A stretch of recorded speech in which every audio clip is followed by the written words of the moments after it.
Questa è la situazione ieri sera a casa del signor Tiziano Candiotto a Tre Baseleghe. Quasi 1,5 metri d'acqua ha invaso tutto lo scantinato.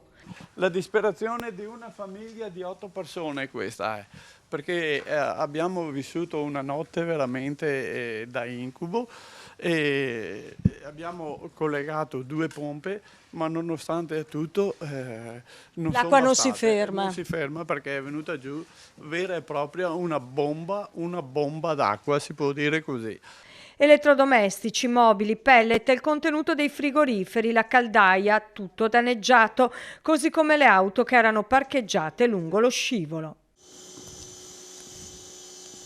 La stessa situazione la stanno vivendo anche altre famiglie del paese, così duramente colpito dal maltempo. Ero a lavoro, mi ha chiamato alle 10 e sono venuto a casa, era già, poi è cresciuta, fin quando sono arrivati i vigili che poi sono riusciti a smantellare qualcosa.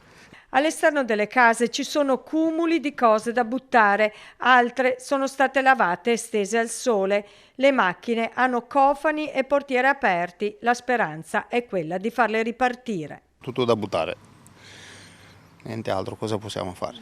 Avete tanti danni? Sì, abbastanza, diciamo che quello che era basso era tutto galleggiava.